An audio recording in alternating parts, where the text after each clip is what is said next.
Hello and welcome to the Media Well podcast, where we talk all things content creation. I'm Eric. And I'm Justin. And whether you're hitting record on your phone for the first time or whether you're working on your next cinema film, we are going to be talking about a whole bunch of stuff that will help you the next time you hit record. Today, we are going to be diving into a much debated topic, and that is the topic of filmmaker versus content creator. We both have a lot of opinions on that, and I think today's conversation is really going to bring home a lot of the fact that, I don't want to spoil anything, but the two worlds might not be as far apart as they seem. I think really that's what we're both kind of getting to. So I want you to start by giving us a AI-created definition of what a content creator is. Yeah, so I threw this in Notion. We use Notion project management app, and they have a new AI there. And it said that a content creator is someone who produces and distributes content, often for social media or digital platforms. This can include videos, podcasts, blog posts, and other types of media. I guess I posed the question for you, what is a content creator in your mind? This is a beautiful podcast, and I'm so excited to be talking about this because I think we both come from both worlds. I started, as you guys found out in the last episode, as primarily a content creator by definition. And I think you kind of just always were a filmmaker. You created content, but in your head, you were always a filmmaker. I think that's probably fair to say. So I kind of agree with this definition. I have it here on my iPad. That's kind of why I'm looking down right now. I want to reread it again. A content creator is someone who produces and distributes content. The distribution side, I don't know if I'm as sold on, because I think in our heads, that's more of like a social media manager. Yeah, there's marketing. Yeah. Often for social media or digital platforms. I think we can both agree on that. This can include videos. Easy answer, sure. Podcasts. Well, shit, that's what we're doing right now. Blog posts. I would say that falls under content. And other types of media, which I think is fair. Content creator versus filmmaker. We are obviously mostly coming at this from the side of, from a video standpoint, photo video. But I do agree. I think content creation does cover a lot of those bases. And I think it's important to represent those different creative fields within the umbrella of content creation. Mm-hmm. Yeah, content creation is it's something. When I think of content creation, I think of schedules and like putting out a lot at once, and quantity over quality. When I think of filmmaking, I think of quality and story. I think that's the one thing. Story was left out of that AI definition for content creation, which I think great content creators still understand what story is. Do you think that maybe, though, 5 to 10 years ago, that definition would hold more true? Not to say the story has never been a part of it, but I think we are in a great position now, because I think now people are like, oh shit, like that story really does make a difference. But I think before it was like, the more, it was the Gary Vee mindset. Not that that's a bad thing, but like the more the better. Yeah. And I think a lot of times like that naturally left out the story, but I also think like it wasn't the intent mostly at the beginning. I just think anyone that's great is a storyteller, no matter the medium. True. Whether it's Jake Paul when Vine started, or it's Gary Vee, like they just are.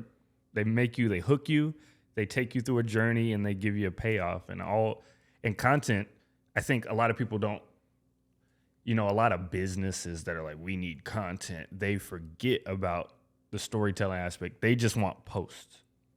And that's where it misses the mark sometimes. And I think really good content creators, people that know their brand and, personal branding, do a great job with, getting the story out in content bite-sized form, we call it.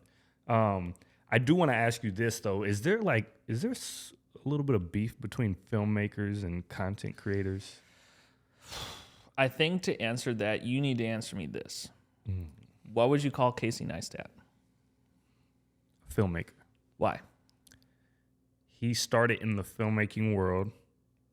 I think he really understands story. Everything's story driven. There's no short form is not like a. I'm sure he does some short form content, but like he's telling the story no matter how long it takes. I mean, he had an HBO television series with his brother. He was always talking filmmaking. He is a filmmaker that went to a content platform at the time, which I think YouTube is a place that's actually evolving into more of a, it allows everyone to kind of be there. And how we talked about content creators and filmmakers kind of doing this thing, coming together. YouTube, I think, is the place where that's happening the best. I would say he's for sure a filmmaker that is learning how, or has pretty much mastered how to get his content out there. So before we get into the beef or lack thereof, what do you think? I don't know if you want to list three out, but what are the primary differences between content creation and filmmaking? We let AI define content creation. Yeah. And I think we did that because I think we both position ourselves as filmmakers first. So I think we wanted to see an artificially, whether, an outside perspective as to what content creation is. Because I think we, as a business model, Mutable Productions is a filmmaking space first. But we don't say no to content in the right areas because content can involve story. Yes. So if they're one and the same, why aren't they one and the same? Right. Well, filmmaking came first, so that's part of the reason. Filmmaking's been around for a long time, and I think there is a hesitation to compare filmmakers to content creators because it's strictly both people have cameras and they're filming stuff. Why aren't they the same? And you make that point. But to me, filmmaking is such a more nuanced and just deep process that starts years sometimes before the record button's ever pressed. When, a filmmaker sits down with a story, every single aspect is being brought under attention and how we're going to approach that, whether it's lighting, audio, locations, wardrobe, what shoes is the character wearing because his dirty shoes is going to show he came from a tougher environment, or maybe, what hat are they going to have on? Like all these things are taken into account to help tell a story about a character, about, an environment. And in content, you don't have time, you don't have budget, and you can't get that deep into the weeds on character development and storytelling. But with content, you got to find a way to do that as fast and efficiently and quickly as you can so that you can make a post 6-7 days a week. So I think a lot of the nuanced things are kind of kicked out of the window when it comes to content creation. Wardrobe designers are probably not being hired for some content for personal brands. But then you may have a big commercial shoot that's like, hey, we need a story commercial by filmmakers, but I also need you to pump us out, 6 or 7 pieces of content after that. So that's a different world. And in that aspect, filmmaking is what's kind of leading the charge. And then the content is kind of being just kind of added to the side. I'm about to make you really upset. Do it. I'm going to put this into perspective. Now, I want to be fully transparent when I say this. I am saying this as somebody who does consider themselves a filmmaker first, but I want to put this on the table and see how you respond. So content creation, by the way you kind of just explained it, less pre-production, less emphasis on a lot of the nuances of what a film is. Now, filmmaking, yes, is by definition a lot broader. But I want to bring us back home to what probably most people listening to this are experiencing and taking a part in. So I'm making content for my LinkedIn page, let's say. I am going to go on my iPad. I've got a list of topics that I want to cover, bullet points to those topics, pre-production, some would say. I'm going to go into my office. I'm going to put up a camera. I'm going to admittedly overproduce it, which again is kind of the transparency of, am I just a filmmaker who's making content? But I want to just see what you say. I go and I set up a camera, put the boom pole up.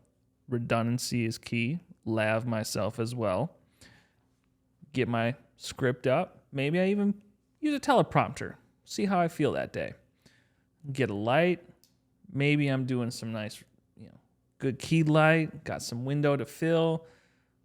Doing all of those things. What am I? You're a filmmaker making content. Okay. I didn't really have it. Yeah. I just wanted to hear your answer to that. Yeah, no, I get where you're coming from with it. You have access and knowledge of the filmmaking space, and you're applying that to your content creation abilities. Now, the mom that is just a wonderful chef that starts a side page and starts showing recipes, she's a content creator. Every night she, makes a new recipe and cuts it up, drops it on TikTok. It's content. It's good content that I love following to help my, Yes. my tastes. She doesn't know what you know.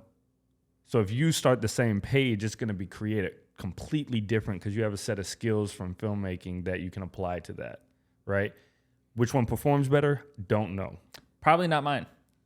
Probably not. And a lot of the things say, hey, you need to make content for the platform you're putting it on. If you're putting it on TikTok, probably got to make TikTok content.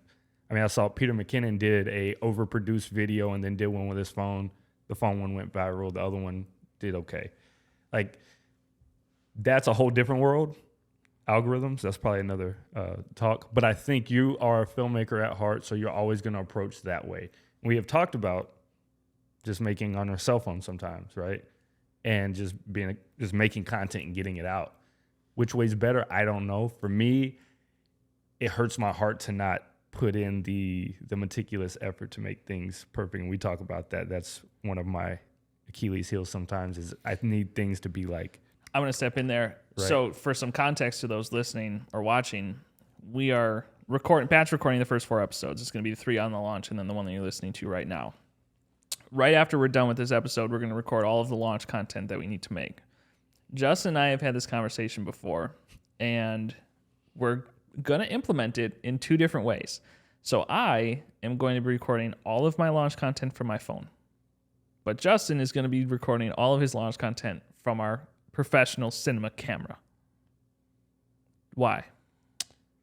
You did start that, so just kind of continue. Yeah, we're interested to see, does it matter? Is it my ego that says I have a big camera right here and I need this to be done this way? I do feel that way. Right. Like if I get to take the FX6 home, I'm like, well, shit, like I have them. I got the good stuff today. If you smoke, smoke them if you got them. But right. But does it matter? Or can it work one and the same? And that would be something that we kind of look at too. So I don't know. The filmmaker in me wants to always do it, plan for a $100 million budget and work it down to whatever we're allotted and able to do. And go ahead. Yeah, because then I'm looking at everything as big as possible, and I'm just stripping back based on time constraints, budgets, whatever that is. And I think that's a big part of filmmaking is being able to adapt. Content creation. I think really and honestly at the end of the day, 10, 15 years from now, content creation filmmaking will be a thing underneath the umbrella of content creation, unfortunately. I mean, you look at the streaming services and how quickly they're pumping out movies, and it's becoming content. They're filming seasons in 3 weeks. Like, that's crazy. That's a lot of work, a lot of specific work, but the industry is changing. They're not taking... We're not going to see as much of, movies like Avatar taking 10 years because it's, only those certain directors are going to get opportunity to do that, but everybody else better be very efficient. Well, and that's how the industry is changing because of streaming. Yeah, and I kind of bring that up because, my thought process is both create for the platform that you're on, but also create with the tools that you have access to. Now, when we're done recording this, we have all our cameras set up. We've got the microphone set up. We have everything set up. I could record with everything. But to me, I am choosing to record from my phone for the purpose to say, I want you to go see the content as the content is. And I want to make this video announcing the launch of our podcast feel like it's more of a drop in the hat. Not to say that it was an afterthought, but to say, I felt that this was important enough that maybe I didn't need to overproduce this, but I really wanted to share this personal accomplishment with you. You feel like it resonates with people differently because it's just like it feels more like, personal. It's almost like a FaceTime. Like you said, right? The only LinkedIn message that you've replied to was because somebody sent you a personalized video. Yeah. And I feel like this, although it's a post, feels that way. Yeah. That's interesting. I don't know if I would have felt differently if the guy was a filmmaker and did but it was still personalized. But I get what you mean by like, it's just, hey man, it's real down to earth. This is what we're doing. Like, right. Yeah.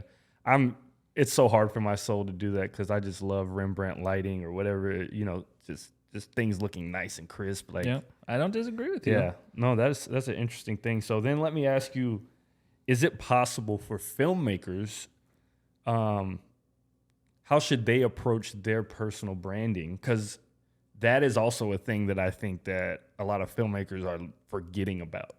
Yeah. I just had a conversation with a good friend recently. I'm like, we got to see you more, man. Like, we're seeing some of your content, your films or whatever you're putting out, but I want to see you in action, see what you're doing, and learn more about you. Because to me, and I think we think much differently than other, maybe purist filmmakers, but I want to work with someone because I like them. Yes, I want the best film possible. But if it's like me versus somebody else and we are exactly the same, I want the person that like I connect with, I can resonate with what they're doing. I believe in their mission. I just like them as a human being. Like, personal branding is super huge. And we talked about that with sports. Like, man, there's so much money to be made if you're just personable and show a little bit into the inside. You know what I mean? It's like Mike Trout kind of doesn't, right, in baseball. And then you got Shohei Ohtani, who's just like the biggest marketing thing ever. Yep. They're on the same team. I think you could compare them as like they're both like some of the best ever. Yeah. But like the marketing's different, right? Very. So, yeah, I don't know. How can filmmakers do better to market themselves by making content? Yeah, and not being afraid. I'm going to answer this one to filmmakers specifically because, again, that goes back to, and I think you really posed it well there, is I want to know the person that I'm working with, but I also want to see their expertise. Mm-hmm. So a lot of how I position my personal content, I'm going to be totally honest, I really am only posting on LinkedIn these days. That may change, but depending upon when you're listening to this episode. But for me right now, that's where I feel the most benefit comes from. And I don't know, I'm not taking as many photos on Instagram and Twitter, whatever. You can say whatever you want about each platform, but like for me, that's where I feel like the most value is. So that's where I'm really focusing my time and growing the business and personally. But with that being said, I like to make sure that people know who I am, but also can say, if I have a question about filmmaking, I'm going to go to this person.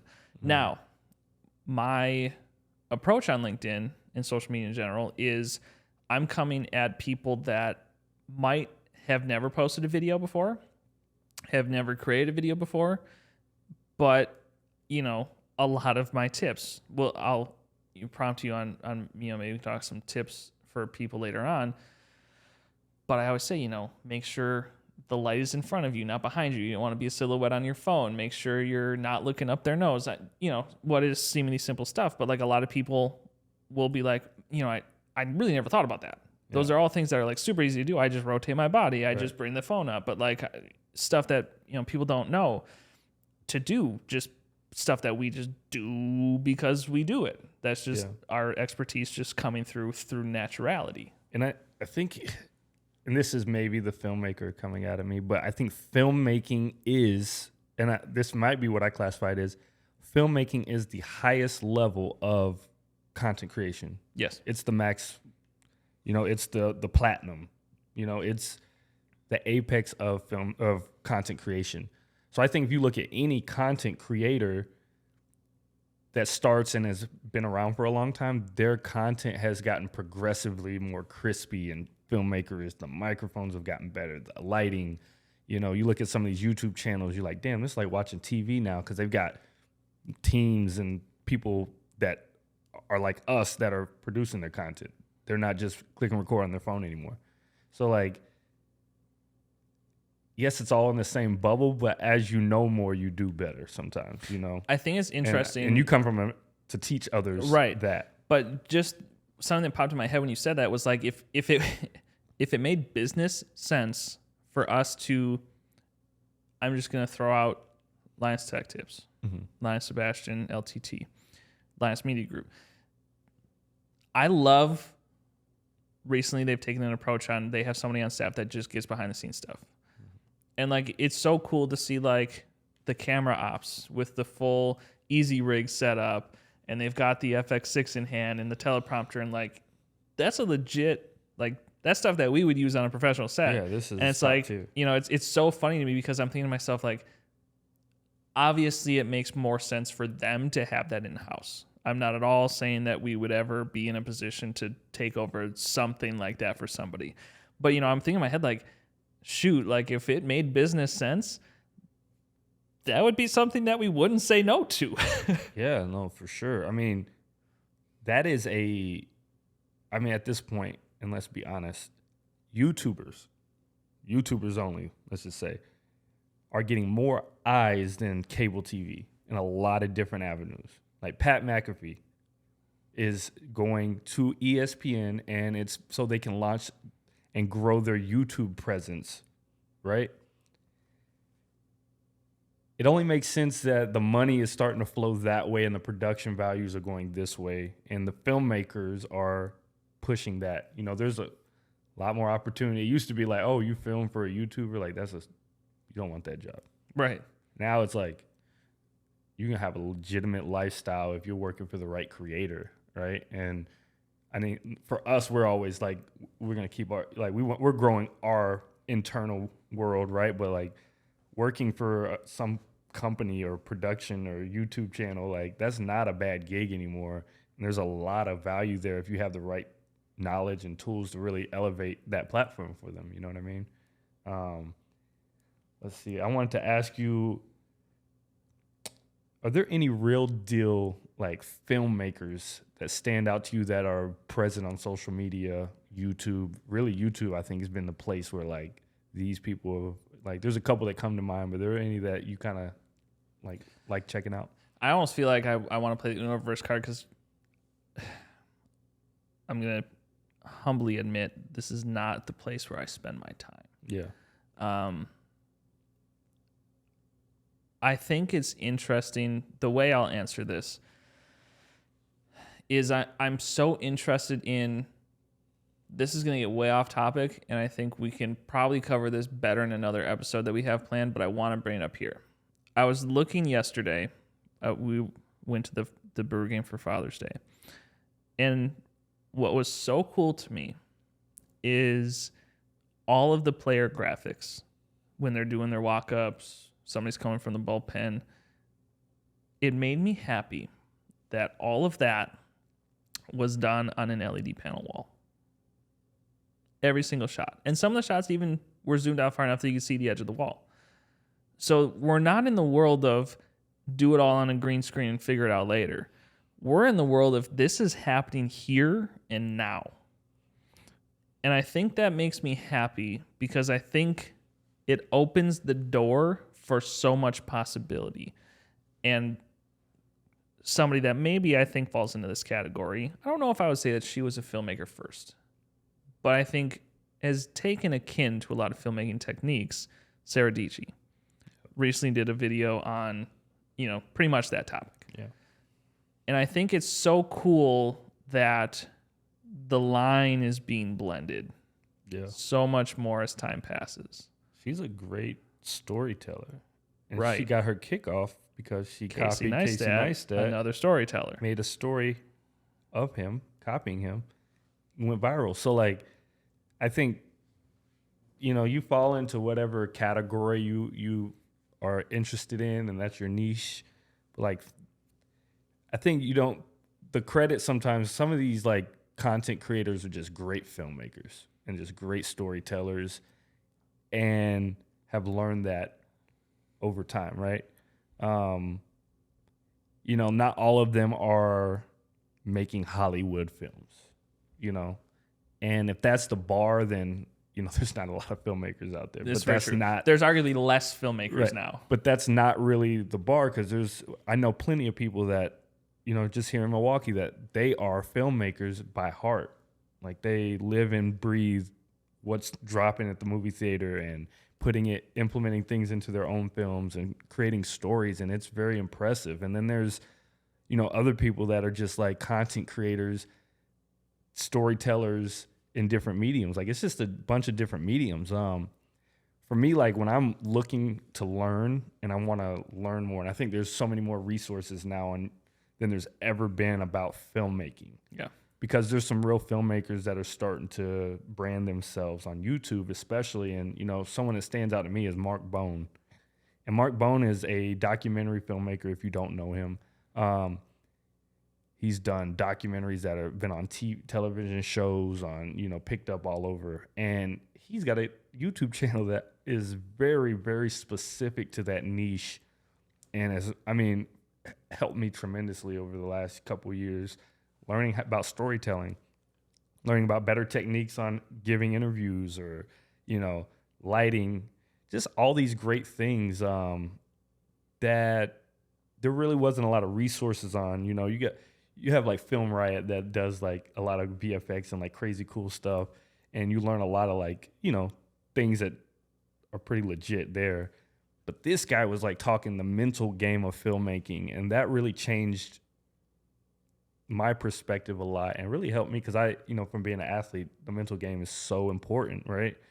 And finding what that feels like as a filmmaker is really interesting. So like a guy like him or Danny Gravitz, who probably self-funded through YouTube the first ever full-length feature film that's coming out soon.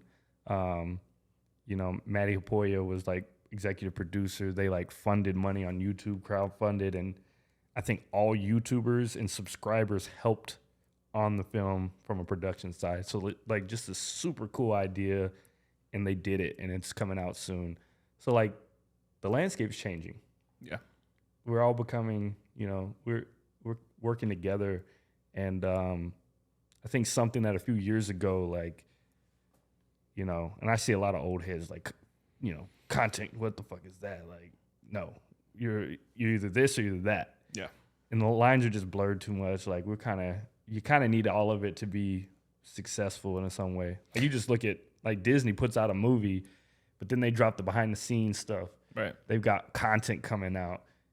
If you're interested in that world, there's more than just the movie that you can learn about and find out more about. Like, it's about content, low key.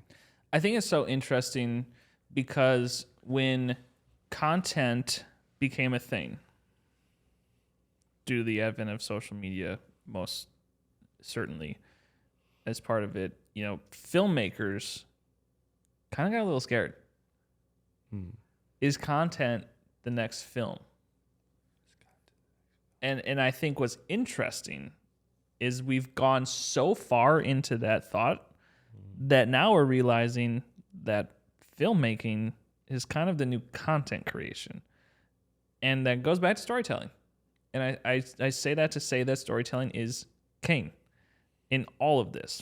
Content creator, filmmaker, we're coming at this from a very smaller lens, no pun intended there, because, we are a business that does both filmmaking and content creation. We produce films and commercials that are on television. We produce content for clients of ours that go on their social media page. We have to know both worlds. But at the same time, we get to apply things from one to the other and vice versa. I think that's a very interesting dichotomy. Yeah. And I think it's always going to evolve. I mean, I'm a huge proponent that Apple just changed everything with this Vision Pro thing. Like that's going to be implemented into our workflow eventually because you tell me that content's not going to be on there. Like, right. The first social media app that drops for that is probably going to be very extensive. And whoever does that first is going to be very rich. And the people that can create that content and build it are going to also continue to move forward. And, we can't be rigid. I think there's always going to be this nuance, going to a movie in a theater and watching it for the very first time is an experience that cannot be matched. I don't think it's going anywhere, but theaters took a huge hit in the last 3 years and people got used to sitting at home and watching the same thing there or waiting. I mean, I got my brother-in-law watches every movie on his cell phone in bed next to his kids because he's got to make sure they, get them to sleep or whatever. Yeah. People just consume content way different, consume movies way different than they used to. So that's always going to kind of evolve whatever comes from it. You know what I mean? So you just can't be rigid and say, oh, I'm only doing it this way because, you don't want to be a dinosaur and miss out on blessings that are coming. You want to always be ahead of the game, like we talk about a lot.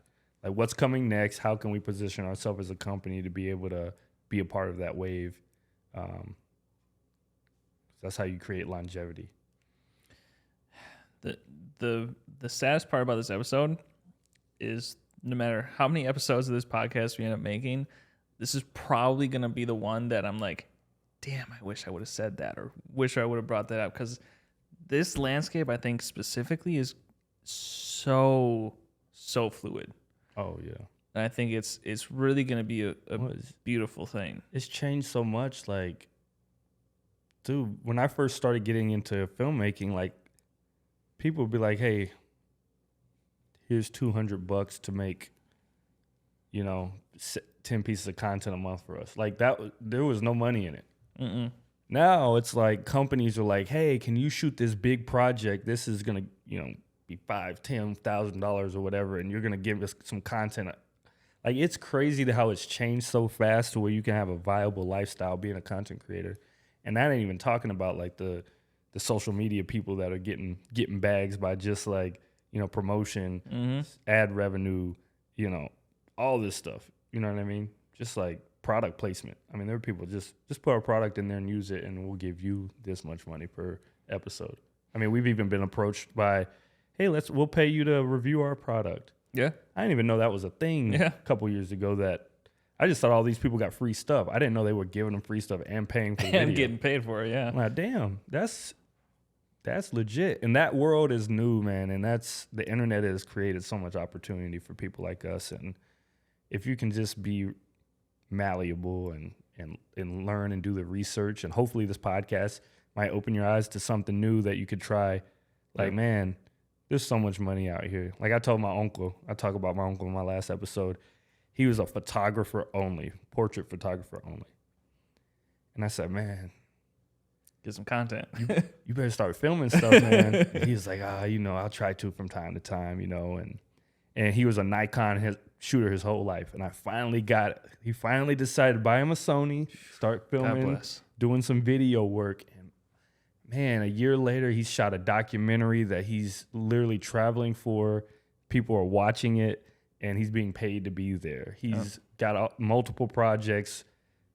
He's doing so well, and I just am so happy for him. But he pivoted and wasn't afraid of all right, I told him, I was like, you could do $200 photo shoots, or you can make some good money by spending the same amount of time to work on a project. You just got to learn that. Mm-hmm. It's a new tool, but there's so much out there. And I think there's a lot of people, no matter what you're doing and what world you're in, just staying flexible because everything's changing so fast. By the time you listen to this probably something new will be out. 100%. Yeah. I have a few couple questions to help people at any stage. That's part of what this podcast is, so I do want to acknowledge that. But I skirted around the beef part. Yeah. So let me get to that first. Is there beef between filmmakers and content creators? I don't know if I'm in enough of that space to know that answer definitively, but I would say that I felt that there was. And I think I had beef toward content creators that had filmmaking expertise. Or I should say, I'm just using this as an example, but like the Peter McKinnons of the world, right? That we're so good at filmmaking as a content creator. Yeah. Because I was like, man, like, I'm kind of jealous. Yeah. And I'm going to admit that, like, you know, because, and maybe I'm coming at this from more of a, we're producing so much work for our clients that we don't get to do the same for ourselves. That's neither here nor there. But, you know, I think that at first, you know, like we said in my episode, I was just making Call of Duty videos, right? There was no production, and that was just pure content. Yeah. But I became a filmmaker. Yeah. You, on the flip side, we're doing films. You shot your own short film, and now here's a business part of what we do is content. Yeah. Now I'm on a podcast. Right. Doing nothing but content. Yeah. So I don't know. Is there beef? I think if you talk to, Is it who you talk to? yeah, I'm just not a beef person, so I would say no. But like, I don't know. Maybe. yeah, I think if you talk to like Martin Scorsese or you talk to, you know, Christopher Nolan, they would tell you you're not a real filmmaker. They'd probably tell me I'm not a real filmmaker. Right. I'm a content creator. Right. Get a Academy Award, then let's talk. Yeah, it's all relevant. But I would most likely think that they would be able to be visionaries enough to understand what's coming and that content creation is the future and filmmaking is part of that in that landscape. I don't think filmmaking at that level is ever going away because it is truly magical, you know, but the world of like, I can make money and live a great life talking about, you know, different types of, I don't know, yard equipment. Real though. There's a real business out there. And when I'm looking for, you know, a new rake, I go and I look at YouTube videos and Isn't there's it funny somebody the that's things that you getting paid. do look at YouTube, like something that you're like, there's no place for me to be watching a YouTube video on this to know if I should make a purchasing decision. Yeah. But here I am. Yeah. And there's much better content by filmmakers that is on YouTube and helps me make great additions. I mean, my family, we've been looking for a new family car. I went and I've been just scouring YouTube for videos, and there's some stuff that's dope that's like TV shows where they're reviewing cars. Then there's other people that have their cell phone and they're just taking you through and showing. Yeah. And who's to tell me which one's better because I might get the info from one or the other. Like it I'm doesn't just going to say this though. necessarily matter. You got value from both. I definitely do. And it depends on how the story was brought. Yeah. So I think story is everything. And it is where, you know, no matter what medium you're in, what you consider yourself, it's all labels that don't really matter, actually. So at the end of the day, are people watching what you're doing? If they are, you're making money. Well, and I think it's so interesting because, you know, I kind of said it lightly at the beginning of this episode, but we are coming at this conversation from people who we like to consider ourselves filmmakers. Right. But again, like you said, that's all. Martin Scorsese would be like, the hell are you talking about? Yeah, but like, we are at that level where that's the, you know, we are putting on a smaller scale, obviously. We're not filming, you know, $1 million budget films, but within our budgets, we are taking the aspects of filmmaking and creating the end result. Yeah, and there's a lot of niches within filmmaking, right? Right. You got documentary, you've got narrative, you've got corporate filmmaking, you've got wedding filmmaking. I mean, which I think we are kind of touched everything. Yeah, we have touched that whole everything, aspect. Yeah. That's what makes, to me, in my opinion, makes us like valuable because you know, we may not get that one job that's, you know, needs the best, you know, narrative filmmaker. Right. You know, not yet. You know, we've got to do more work in that space. But we have gotten jobs that they said dumb it down a little bit. Yeah, I mean, there's, we're able to kind of adjust and do all kinds of different things. And I don't know, that's the type of person I am. So it's like, it would be really hard for me to just hard niche down on one thing because I just I want to do different things all the time and be inspired in different ways. So, helps with burnout too, in my opinion. That's a big reason. Everybody's like, oh, what do you specialize in? Nothing, because I want to just create good shit that's fun. Yeah. And being so diverse keeps me from getting burnt out. And I think, we position ourselves as like documentary, like filmmakers, you know what I mean? Or commercial filmmakers. Right. And then that, that to me, like if we can do that well, we can do just about anything else, at a high level. And that's kind of my take on it. But, content creation it's crazy because I'd like to talk to somebody that's like 13 or 14 and see what their thought of it is because they consume it way differently. Shoot, if you're 13 or 14, leave a review, leave a comment, let us know. Yeah, let us know if we're just old heads talking and don't know what we're talking about because it does change. I want to make this is going to sound like a business pitch, but I do want to bring this up because I think it's important. As filmmakers, self-proclaimed, I think it's so interesting the people that we approach with business. We don't necessarily want to be the full suite because it's time consuming. It's not really our business model. It's not really valuable in our opinion to either party. But what's interesting is I think 5 years ago, take this from a content creation standpoint or from a filmmaking standpoint, we would have probably been terrified if somebody was like, oh, we're going to hire somebody in-house. But now we're coming at it like, sweet. Yeah. Because now we get to say, we, Mediable Productions, are going to do all the big stuff. Yeah. All of your why stuff, all of your storytelling stuff. But that person or people that you hire is going to help support your business's overall mission. Yeah, your day in and day out. By getting the day in and day out content. That then we get to further explore within the films that we make for you. Yeah. And I think that's super valuable. I just have always preached that. So maybe we close out with this, maybe we don't, maybe we keep talking. Let's get to some value for anybody out there that's listening or watching. So I love the way that Tim Ferriss poses this on his podcast. I'm going to reframe it for our own use.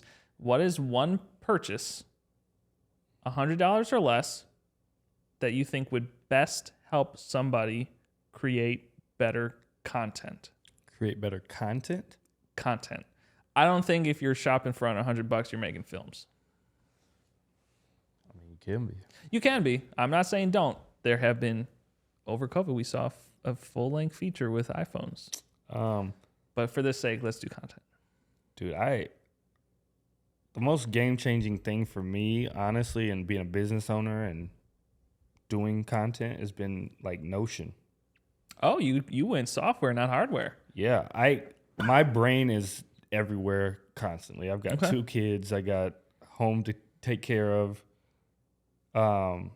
We got a business, and Notion, without something like that, I would not be able to get an idea down and come back and refer to it later in a structured way that I can expand upon it. I can share it with others.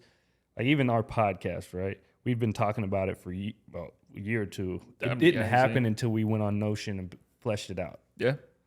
So, you can have all the dreams and aspirations to do things in your life, but until you take actionable steps, nothing happens. You can manifest all you want until you go out and do it.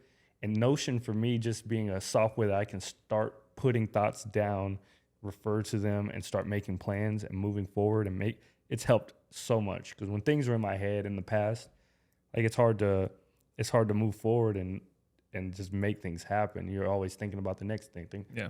But just having a place, whether you're journaling or writing it down, like for me, digitally, that works the best for me. And I would take that money and, I don't know what it is a month, $12 a month or whatever. There is a free plan. There's a free plan. but spending the money there is a great place to start for me. I'm so shocked by that answer. I love it, but I'm so shocked by that answer. I think I've gotten to a point where all the gear, I've gotten to a point where you can give me any piece of camera gear from the lowest level to the highest level, and I can make something good out of it. I'm chuckling because So I don't think it matters. that opens up a whole another can That's of worms. another We're episode. getting. I was just gonna say we're getting way into the weeds with enough time to cover. Does gear Episode matter? coming soon. Does gear matter? But yeah, maybe that's another conversation. Okay, I'm just gonna selfishly answer that as well. So I'm gonna answer this two ways because I think there's value in answering this two ways. I'm gonna say one purchase under $100, but I'm also going to say if I had $100 budget. So one purchase under $100, I would say is, I really think you got to get yourself a good light. And I think there are some good For lights for $100? just, the Godox is about $100. We're going to be plus, if it's on sale, you can get it for $100, right? I think like if you can really get a good key and just create some contrast, even if you're using your phone, it's going to go a long that's way. true, man. I really do. And that's somebody who says audio is the most important thing. So if I had $100 budget, I would definitely say get yourself a good lav. So the one that we use on all of our projects is, I think I paid $60 for it. It's a tiny little capsule mic. I fit that thing in everywhere and it's hidden no matter what. And I think it sounds really good. Caveat, it's connected to a Sennheiser, so the processing's pretty good. Well, the Zoom. Oh yeah, it's transmitted to the Zoom. Oh, through the Sen. Yeah. Right, but like That stuff doesn't, the just so the people capsule, know, that doesn't cost $60. But again, the true. But you can still, you can get a $10. Yeah. But the microphone itself is what's capturing the frequency response. Right. So I would say definitely that, and that should leave some extra budget. You can get yourself a tiny little cube light, and I think whether you bounce that off the wall to give yourself some contrast, because obviously you don't want. So learn how to set your room up so you can Learn use how to set window your room light. up. So then that leads into my next question that I was going to ask is, what are 3 pieces of tactical advice that, let's just say somebody out there is like, you know what, I'm kind of feeling inspired. Maybe I do, I'm going to selfishly say this, want to make a quick LinkedIn video and get myself out there. What are 3 pieces of tactical advice that you would give them before they hit record for the first time? Tactical advice. So like advice when it comes to actually Anything. planning their content, or like I'm going to let content? you have that space, whatever. Maybe one from each part of production. Okay. So filming, I would say learn lighting, understand lighting. To me, lighting is everything. Because that's how I see projects. That's how I see anything. Like I have a DP mentality. Where's the light coming from? How is it telling a story? And you can instantly make something look much more professional with good lighting. Audio is definitely right there too. Tactically, I would just say like you gotta like plan, make to-do lists, figure out what each day is gonna be. Whether you're putting stuff on LinkedIn, there's got to be an approach with your posts. There's got to be an approach with what you're writing, what you're trying to portray. And that's real easy to do with a good brainstorm, and then start building out what your content's going to be that week or whatever you're kind of focusing on. But no matter what you're doing, you got to plan it. You got to be kind of a devil in the details when it comes to the pre-production, because then shooting and getting it out there becomes vastly easier when you have a direction. And this is our first time podcasting, and we have a direction and a focus for it, and it's coming across so naturally, at least in my perspective. I don't know. This episode we've purposely purposely kind of let ourselves go off the rails a little bit because this is such a, but it's not really a but specific we have a direction to start and get going, and that's key. So yeah, just learning how to plan and do more pre-production. If that's something that you're really struggling with, there are a lot of great resources out there on YouTube University, YouTube baby. U. Hey, what's pre-production? How can I get started? That'll help you whether you're a content creator, a photographer, a filmmaker, a blog post writer. There's a lot of places where you can get out there and figure out ways to plan, and learning that from different people is also important. Yeah. And I mean, I'm just going to say this, like, to anybody that's out there listening, watching, if you have a question, hit us up. Yeah. I mean, honestly, Justin's more on Instagram. I'm more on LinkedIn. Our email, go to our website. Our email is open.